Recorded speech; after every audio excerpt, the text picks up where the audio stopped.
na nguvu sana. N'amajwi y'abacancuro bayoboye urugamba rukomeye mu misozi yo muri Sud Kivu. Biragaragara ko bari guhindura uburyo imirwano irwanwamo. Ikoranabuhanga niryo riri kugaragara. N'abacancuro bivuga ko ari aba Black Water nibo bari kuyobora operasiyo zikomeye mu misozi itandukanye yo muri Kivu y'Amajyepfo, ndetse bafite intego ikomeye yo kwisubiza umujyi wa Uvira. FARDC igeze mu ntera ya metero 8 gusa isatira Uvira. Nibyo tugiye kurebera hamwe, turebe page ikomeye yanditseho biri kugenda biba ndetse nuko bikomeje kugenda biba, ndetse turebe nuko urugamba ruhagaze ndetse n'ibiri kugenda bigaragara. Uru ni urusaku rwa drone ziri kugurutswa n'abacancuro ba Black Water mu misozi itandukanye, ndetse na communication yabo barakoresha ururimi rw'icyongereza. Ni muze turebere hamwe operasiyo ikomeye yo kwisubiza Uvira. Kuri ubu tuvugana kuri munsi wa kabiri w'icyumweru ku itariki ya 30/2025 ukwezi kwa 12 mu gace ka Makobora hongeye kuba theater of operations, habaye renewed hostels hagati y'abarwanyi b'ihuriro rya AFC n'ingabo za leta ya Congo FARDC ziri gufatanya n'imitwe yitwaje intwaro ya Wazalendo Auxiliaries. Turarebera hamwe operation overview, turebe field source, turebe troops movement, turebe key tactical positions, area of control positions, probing attacks, rig and lost ground. Turebe uko bihagaze.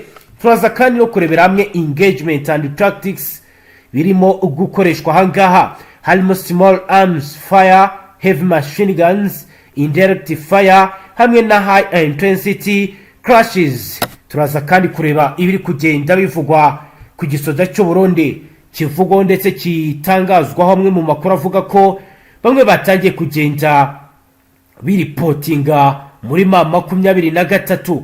Ni mu gihe kandi urwego rw'u Burundi rushinzwe gutanga pasiporo kuri ubu ruri mu kazi gakomeye, aho bari gukora amadeals menshi yo gufasha abasirikare ba FARDC na Fdnb kubona pasiporo maze bakerekeza Dubai. Bamwe barerekeza mu kazi ko gukora mu bice bitandukanye by'ubwubatsi nk'ubuyede muri Dubai, muri Leta Zunze Ubumwe z'Abarabu. Ariko kuri ubu biravugwa ko ukuri ikigo gishinzwe gutanga pasiporo mu gihugu cy'u Burundi ari gukurikiranwa mu buryo budasanzwe bijyanye n'uko ari gufasha abasirikare guhunga urugamba bagasubira mu Burundi, bagahita basaba pasiporo zisanzwe, bagahita burira indege bakerekeza Dubai mu tuzi dutandukanye, ibiri gutuma abasirikare baba bake. Nibyo tugiye kurebera hamwe, turebe uko bihagaze ku mirongo imbere y'urugamba, tubabwire ibiri kugenda bigaragara ndetse n'ibiri kugenda biba, aho bitangazwa ndetse binemezwa ko pafe iherutse gufatanwa, bamwe mu bakozi ba pafe baherutse gufatanwa pasiporo 7 z'abasirikare b'u Burundi bari bagiye muri Dubai.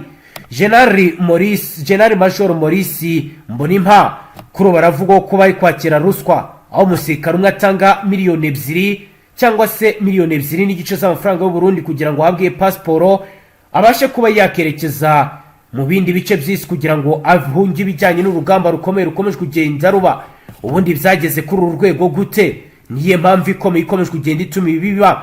Mwari muzi se ko wari uyoboye televiziyo Sylvain Kenge Bomusa yavugiyeho ijambo ryatesha ibibazo bikomeye muri aka karere yamaze kwirukanwa?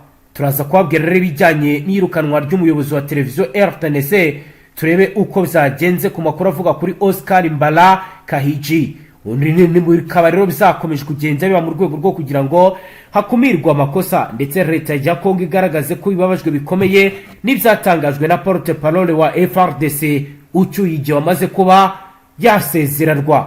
Turaza kandi kubabwira harabana n'ububanyi n'amakungu, turebe ibyatangajwe ndetse n'ibiri kugenda bivugwa birabana n'ibiri kubera mu karere, aho rero ibintu zamaze kujya ku rundi rwego. Ni mu gihe rero Minisitiri w'Ububanyi n'Amahanga w'u Rwanda Ambasaderi Olivier Jean Patrick Nduhungirehe yagize ati u Rwanda rwagaragaje kenshi ku ihuriro ry'ingabo za leta ya Kongo ryica buri munsi umwanzuro w'agahenge. Ndashaka kwibutsa ko agahenge ari ubwumvikane hagati y'impande zirwana hagamijwe guhagarika kurasana hategerejwe gukemura ibibazo bibahanganishije. Impande zose zirarebwa no muri ubwo buryo bungana, bityo uruhande rumwe ntirushobora gusabwa kubahiriza agahenge rwonyine. Nibiro turibuze kuramvura turebe biri kugenda bivugwa, turebe ibyo abanyapolitike n'abasasanguzi batangaza. Hagati aho mu makuru ramaze kumenya abacancuro bayoboye ibitero mu buryo budasanzwe bifashishije ikoranabuhanga. Iki ni icyombo cya se radio ya gisirikare. Barahana communication ku rugamba. Amakuru dufite aragaragaza ko operasiyo ziri kubera makobora ziyobowe n'abacancuro ba Black Water. Ubundi urugamba ruteye gute? Ni mureke tubiganire mu buryo bwa gisirikare. Turi kuri uyu munsi wa kabiri w'icyumweru, tugiye kurebera hamwe ibiri kugenda biba. C-Trip cyase situation report yo mu gitondo cyo kuri uyu wa kabiri ku itariki ya 30 z'ukwezi kwa 12 2025 iragaragaza ko mu gace ka Makobora kongeye kubamo theater of operations ahabaye renewed hostels hagati y'abarwanyi b'ihuriro rya FDC n'ingabo za leta ya Kongo FARDC ziri gufatanya n'imitwe yitwaje intwaro ya Wazalendo. Nkuko rero bigaragara, amakuru ari guturuka ku mirongo y'imbere y'urugamba aravuga ko imirwano yatangiye mu masaha ya kare ku isaha ya 11 za mu gitondo, nyuma y'uko impande zakoze troops movement zijyanye no gufata key tactical positions mu nkengero za Makobora. FARDC na Wazalendo bakoze defensive maneuvers ndetse na area of control operations, mu gihe AFC yakoze probing attacks igamije regain lost ground cyase kwisubiza ibice bambuwe. Imirwano ya mu gitondo impande zombi zakoreshejemo intwaro zoroheje izizwi nka arme rageri ndetse n'imbunda ziremereye zo mu bwoko bwa machine gun ndetse n'izindi zo mu bwoko bwa lourde. Nkuko ro bigaragara mu bice bimwe na bimwe biragaragaza ko habaye high intensity clashes. FARDC yakoresheje counter offensive actions zishingiye kuri fire superiority mu gukumira enemy advance cyase gutera imbere k'umwanzi, mu gihe FARDC yakoze hit and run tactics igamije guhungabanya supply lines z'ingabo za leta. Iyi ni imirwaniro navuga ko ari military engagement yashyize abaturage mu kaga gakomeye, habaye civilian displacement cyase guhunga ko abaturage aho imiryango myinshi yongeye guhunga kubera security deteriorations. Mu nubwo rero nta mibare yemejwe, Casualties yatangajwe mu gitondo haravugwa ko hagaragaye collateral damage risk n'impungenge kuri humanitarian situation ikomeje kuba mbi cyane. Abasesenguzi ku ngingo zikomeye zirebana n'umutekano baravuga ko imirwano isubukurwa muri Makobora biragaragaza volatility security environment mu burasirazuba bwa Congo, aho force redeployment na shifting frontline bikomeje guhungabana bikabangamira stabilization y'force. Ibi kandi bigashyira igitutu gikomeye kuri command structures z'impande zose n'umuryango mpuzamahanga mu gukomeza gushaka political and diplomatic solutions. Nkuko rero bigaragara current status kuri ubu kugeza kuri amasaha tuvugana, situation ikaba ikomeje kugenda igaragara ko itoroshye. Nta official statement irasohoka y'inzego za leta igaragaza operational outcomes, mu gihe abaturage bakomeje gusaba ko civilian protection ibi ya mbere ndetse hakihutishwa ceasefire negotiations zigashyira iherezo ku ntambara imaze igihe kinini ihungabanya aka gace. Kuri ubu biragaragara kandi birumvikana ko urugamba rukomeye rurakomeje, abaturage bo bari kugenda bagira ibyago bikomeye. Ni mu gihe kandi kuri uwo makuru akomeye akomeje kugenda agaragaza ko Uburundi bwo bwiteguye intambara mu buryo budasanzwe, amarondo yakajijwe mu bice bitandukanye. Amakuru dufite aragaragaza ko mu ijoro kuri ubu mu bice bitandukanye by'Uburundi impungenge z'umutekano ziri kugaragara, by'umwihariko mu burengerazuba bw'u Burundi, mu buramanuko ndetse n'ahandi hose hatandukanye ku mipaka mu majyaruguru y'u Burundi, cyane cyane muri komine Kirundo ihana imbibi n'u Rwanda mu ntara ya Butanyerera. ikibazo cy'umutekano gikomeje gutera impungenge zikomeye abaturage ndetse no mu miryango iharanira uburenganzira bwa muntu mu bice bitandukanye bikikije ikiyaga cya Cyohoha n'uruzi rwa Kanyaru. Ubuyobozi bwafashe icyemezo cyo gushyiraho amarondo y'ijoro muri urwo rwego nk'uko bivugwa n'abaturage bahatuye. Baravuga ko ibikorwa mu gukumira ibyago by'umutekano. Icyakora iki ni icyemezo cyateje impaka zikomeye ku ngaruka kigera ku mibereho y'abaturage, ku bukungu bw'ingo ndetse no kubahiriza amahame shingiro y'uburenganzira bwa muntu. Nk'uko bitangazwa n'abaturage baganiriye n'ibitangazamakuru bitandukanye, baremeza kandi baravuga ko aya marondo ayoborwa n'inzego z'umutekano zifatanyije n'abagize imbonerakure, umutwe w'urubyiruko rw'ishyaka CNDD-FDD riri ku butegetsi. Imbonerakure ziravuga ko zifite uruhare rukomeye mu gukusanya abaturage, by'umwihariko abagabo bose bo muri utwo duce, hatitawe ku myaka yabo, ku buzima bafite cyangwa se imirimo ibatunze. Ibyo bikorwa bikakorwa mu gukusanya abaturage, birakorwa mu mugoroba guhera ku isaha saa 12 z'umugoroba kugeza ku isaha saa 11 za mu gitondo, cyane cyane mu misozi yitwa Mugendo, Gaturanda n'ayitwa Kigana muri zone Ntenga. Umwe mu baturage yagize ati, umugabo wese uri munsi y'imyaka 60 ategetswe kujya ku marondo, ntawemerewe kubivamo. Iyi ni politike y'amarondo ije ikurikira amagambo akunze gutangwa n'abayobozi bakuru b'igihugu, arimo ayo Perezida w'u Burundi Evariste Ndayishimiye yagiye atangaza mu bitandukanye. Mu butumwa bwe yakunze gusaba ko hashyirwaho amarondo mu gihugu hose, agaragaza ko u Rwanda rushobora gutera u Burundi nk'uko rwabikoze muri Kongo. Aya ni amagambo yasubiwemo mu kiganiro yagiranye n'abaturage mu ntara ya Muramvya kuwa gatanu ushize. Yatumye mu baturage ababwira ko icyuka cy'ubwoba n'impungenge z'igihe kirekire bihari. Abaturage bo muri Kirundo baravuga ko ubutumwa buhora bwerekana ko u Rwanda ari umwanzi w'u Burundi, ndetse bikaba byarateje ingaruka zikomeye ku mutekano n'imitekerereze y'abaturage b'u Burundi. Umuturage wo mu gace kayitwa Mugendo yagize ati, bahora batubwira ko ibitero bishobora kutugeraho igihe icyo ari cyo cyose, bigatuma duhora n'ubwoba. Uretse ibyo, haravugwa kandi ibikorwa by'akarengane n'inyerezwa ry'amafaranga. Amakuru atandukanye yemeza ko abarwayi, abasaza n'abandi badafite imbaraga zo kujya ku marondo basabwa gutanga amafaranga ku buyobozi bamwe cyangwa se mu bagize imbonerakure kugira ngo birinde ibihano. Ayo mafaranga barirwa hagati y'ibihumbi 2 n'ibihumbi 10 by'amafaranga y'u Burundi. Ibintu byongereye ubukene mu miryango isanzwe ibayeho nabi muri ibi bice by'u Burundi.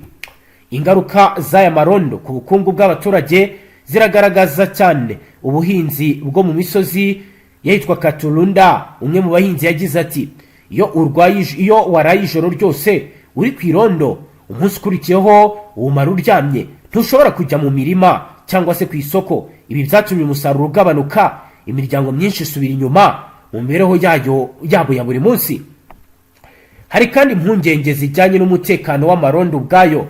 Abaturage bavuga ko kenshi akorwa n'abasivili bambaye imyambaro isanzwe, rimwe na rimwe bitwaje intwaro nto, ibintu bifatwa nk'igisirikare kitanditswe kandi kitemewe n'amategeko. Ibintu bituma abaturage benshi bumva batewe ubwoba aho kwiyumvamo umutekano. Ibi byose bibaye mu gihe umubano w'akarere uri mu mwuka w'ubushyamirane ukomeye.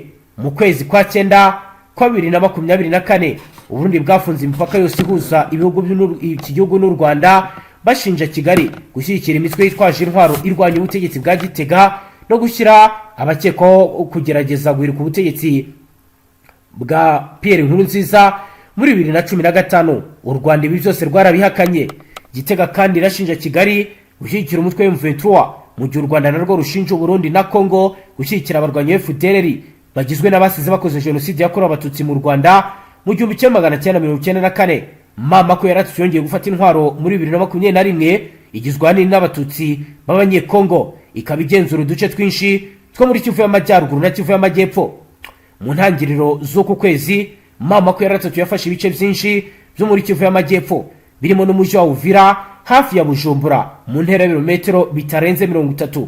Igihe uyu mujyi ufatwa nk'umuyoboro w'ingenzi w'ubukungu bw'u Burundi, ibiro bikaba byarabaye mu gihe hari amasezerano yashyizweho umukono i Washington ku itariki ya 4 z'ukwezi kwa 12 2025 hagati ya leta ya Kongo n'u Rwanda ku buhuza bwa leta zunze ubumwe za Amerika.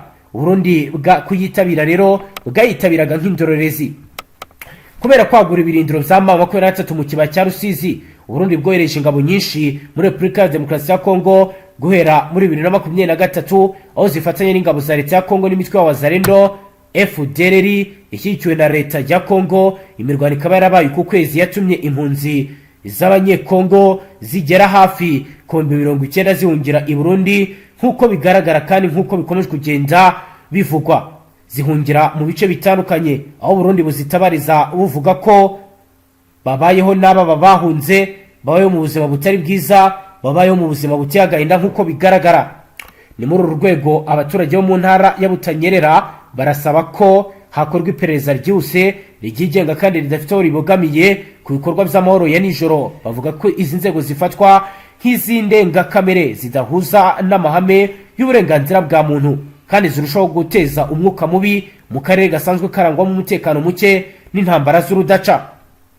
Ibiro biri kwa mugiye mu Burundi n'ubundi andi makuru akomeje kugenda agaragaza ibikomeje kugenda biba, ndetse biranavugwa ko mu Burundi hatangiye kuba deal ikomeye y'abasirikare Burundi bari gufashwa guhunga bakerekeza Dubai n'ahandi hatandukanye. Amakuru dufite aragaragaza ko intambara ikomeje kubera muri Republika ya Demokarasi ya Kongo yashyize igisirikare cy'u Burundi mu bibazo bikomeye bitari byarigeze bigaragara muri ibi bice. Amakuru ari guturuka mu nzego zitandukanye zizewe aragaragaza ko abasirikare benshi barimo bafite amapeti akomeye n'abari ku rwego rwo hasi batangiye guturuka igisirikare bagashaka imibereho mu bindi bice by'isi bitandukanye. Bamwe bari gungira mu gihugu imbere, abandi bakerekeza mu bihugu by'ibituranyi, abandi bakajya i Burayi, abandi muri Amerika, abandi Dubai no kuyindi migabane y'isi. Ibi birerekana igihombo gikomeye ku gaciro, icyubahiro n'imbaraga byari bisanzwe biranga igisirikare cy'igihugu. Abasirikare baganiriye n'itangazamakuru n'ibitangazamakuru bitandukanye bagaragaje impamvu nyamukuru zibatera gufata icyemezo cyo gutoroka.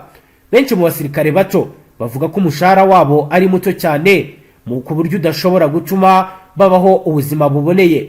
Hari kandi abavuga ko bambuwe amafaranga bakoreye mu butumwa bwo kubungabunga amahoro muri Somalia, ibintu byateye kwiheba no gutakaza icyizere. Ariko impamvu ihuriweho n'abatari bake nuko batabona impamvu yumvikana yo gupfira mu ntambara yo muri Kongo. Benshi bavuga ko intambara itateguwe neza, idasobanutse kandi idafite inyungu igihugu cy'u Burundi. Benshi mu baherutse gutoroka bavuga ko babona inzira yo guhunga byoroshye cyane, bigatuma umubare w'abasirikare basigaye mu mirongo y'urugamba ugabanuka mu buryo bugaragara. Mu rwego rwo kugenzura ingendo z'abarundi bajya gukorera hanze y'igihugu, urwandiko rwo ku itariki ya 22 z'ukwezi kwa 12 2025, Minisitiri w'Ububanyi n'Amahanga Dr. Edouard Bizimana yatangaje ibisabwa ku muntu wese usaba akazi hanze y'igihugu. Ibyo asabwa birimo ibyangombwa bigaragazwa ku kibuga cy'indege mpuzamahanga cy'indege cya Bujumbura, umukono w'ikigo cyohereza umukozi n'umuryango wemeye urugendo rw'uyu ugenda. Nubwo leta ivuga ko izi nyingo zigamije gukurikirana abagenda gukorera hanze y'igihugu, amakuru ava mu bantu bafi y'ubutegetsi aragaragaza ko intego nyamukuru ari ugukumira abasirikare batenya intambara, cyane cyane abashaka kwerekeza Dubai gukora akazi gakomeye gatandukanye karimo ubukarani, ubuyede, ubusekirite, ubushoferi ndetse n'ibindi bitandukanye. Urwego PAFE rushinzwe gutanga inyandiko z'inzira rwavuze ko mu bucuruzi butemewe bwa pasiporo z'abasirikare, benshi mu basirikare bafite pasiporo z'akazi gusa bagasabwa uruhushya rudasanzwe kugira ngo babone pasiporo zisanzwe. Ibi rero bikaba byarabaye ubucuruzi bukomeye, aho pasiporo imwe igurishwa hagati ya miliyoni 2 na miliyoni 2 n'igice by'amafaranga y'u Burundi. Amakuru yizewe aravuga ko aya mafaranga asaranganywa hagati y'abahuza n'abakozi b'urwego rwa PAFE. Nubwo ari umukozi wa PAFE weretse gufatanwa pasiporo 7 z'abasirikare bigatuma ubucuruzi buhagarara by'igihe gito, harakibazwa ibibazo bikomeye ku ruhare rw'umuyobozi mukuru wa PAFE General Major Maurice Mbonimpa umaze igihe avugwaho ibyaha bya ruswa. Amakuru yizewe kandi aravuga ko habaye inama y'ibanga yahuje abajenerali bakuru bo mu ishyaka CNDD-FDD yabereye muri Carama ku kirabo Aber Eya Chariyetona General Gabriel Nizigama uzwi nka Tibia. iyi nama yaganiriye ku ntambara iri kubera mu burasirazuba bwa Kongo nuko ku kibazo cy'abasirikare batemera gukomeza kuyijyamo kimwe mu byemezo byafatiwemo no gusaba President Evariste Ndayishimiye gukuraho General Major Maurice Mbonimpa ku buyobozi bwa PAFE. Nta gushidikanya ko intambara yo muri Repubulika ya Demokarasi ya Kongo yangije byinshi mu Burundi, cyane cyane igisirikare, kuko no bigaragara kandi bivugwa abasirikare benshi barapfuye abandi bagirirwa nabi muri mirwano ikomeye ikomeje kugenda iba. Kuri ubuzima bwarahagaze ku miryango imwe n'imwe kuko bagize depression batewe cyangwa agahinda gakomeye batewe no kuba abana babo baraguye ku rugamba, abandi baraburiwe irengero, abandi kuri ubu bakaba baragiye amahanga bahunga kubera ibiri kugenda biba. Ku ruhande rw'u Rwanda bagize icyo batangaza ku bimaze iminsi biri kuba. Minisitiri w'ububanyi n'amahanga n'ubutwererane w'u Rwanda Ambasaderi Nduhungirehe yatangaje ko umutwe w'iterabwoba FDLR uterwa inkunga na leta ya Repubulika Iharanira Demokarasi ya Kongo ari kimwe mu bibazo by'ingutu bitarebwaho bitarabonerwa umuti kandi bibangamiye umutekano w'akarere muri rusange. Yabigarutseho ubwo yagezaga ijambo ku kanama gashinzwe umutekano ka Afurika yunze ubumwe mu nama yako y'igihumbi kimwe 321. Minisitiri Nduhungirehe yavuze ko ibyagezweho mu rwego rwa diplomasi muri 2025 bitanga icyizere cy'inzira igana ku iherezo ry'intambara mu karere. Yasabye uru rwego gushyigikira ishyirwa mu bikorwa ryabyo mu byemezo byafashwe bijyanye no kubungabunga umutekano mu karere k'ibiyaga bigari, harimo n'amasezerano y'amahoro n'ubufatanye mu by'ubukungu yasinyiwe i Washington DC ku itariki ya 4 z'ukwezi kwa 12 2025, arimo ingingo zijyanye no gusenya umutwe w'iterabwoba FDLR, ariko kugeza ubu nta kiragaragaza ko ibi bizakorwa. Ati FDLR ifashwa na Kinshasa iracyari ikibazo cy'ingutu ku mutekano w'akarere katarabonerwa umuti, kuko byagaragaye vuba aha batwika insisiro muri teritwari ya Warikare ku itariki ya 15 z'ukwezi kwa 12 no gukomeza guhungabanya umutekano w'akarere. Kugeza ubu intambara zibera mu burasirazuba bwa Kongo zaranzwemo ibiganiro birimo ibyangora na Katari. Abahagarariye leta ya Kongo na AFC mu bitandukanye baremeranyiraga ku gushyiraho agahenge hagamijwe gushaka umuti urambye w'intambara, ariko ntabwo byigeze biba. Gusa ubu bwumvikane ibitero ihuriro ry'ingabo za leta wazarendo FDL ingabo z'urundi baga ku bice bigenzurwa na AFC n'ibyagaze ndetse n'ibyo mama 23 nayigaba ku birindiro by'uruhande ntibyigeze biba. Nduhungirehe ati u Rwanda rwagaragaje kenshi ko ihuriro ry'ingabo za FARDC ryica umunsi w'agahenge. Ndashaka kwibutsa ko agahenge ari ubwumvikane hagati y'impande zirwana hagamijwe guhagarika kurasana hategerejwe gukemura ibibazo bihanganishije impande zose zirebwa ko mu buryo bungana, bityo uruhande rumwe ntirushobora gusabwa kubahiriza agahenge, ntirusabwa kandi kuba rwakomeza ibiri kugenda biba.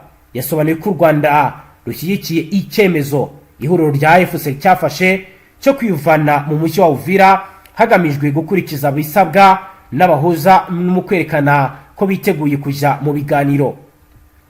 AFC yigaruriye umujyi wa Uvira ku itariki ya 4 z'ukwezi kwa 12 2025, ariko irekura uyu mujyi mu buryo bw'impapuro ku itariki ya 15 z'ukwezi kwa 12 ibisabwe na leta zunze ubumwe za Amerika. Ariko abariyo baravuga ko M23 yahinduye uburyo bwo gucunga uyu mujyi ikiwurimo. Minisitiri Nduhungirehe yashimangiye ko u Rwanda ruzakomeza kubahiriza ibikubiye mu masezerano ya Washington yo ku itariki ya 4 z'ukwezi kwa 12, harimo n'ingingo yo kurandura umutwe w'iterabwoba FDLR ugizwe n'abasize bakoze jenoside yakorewe abatutsi mu Rwanda. Imibare iheruka gushyirwa hanze n'ingabo z'u Rwanda iragaragaza ko FDLR igizwe n'abarwanyi bari hagati y'ibihumbi 7 n'ibihumbi 10 bahora bashaka gutera u Rwanda no gukomeza umugambi wa jenoside. Ni no kunatwe dusoje ngaha tubashyikiriza amakuru atosoye abarabana n'umutekano, politike, ububanyi n'amakungu ndetse n'ubuzima bwa munsi bw'abanyagihugu. Kuri uwo dukurikiye bwa mbere Fionde Sabone, ntuzongere gucika uko n'amakuru ndetse n'ibindi biganiro tubashyikiriza ngaha. Astra Vista.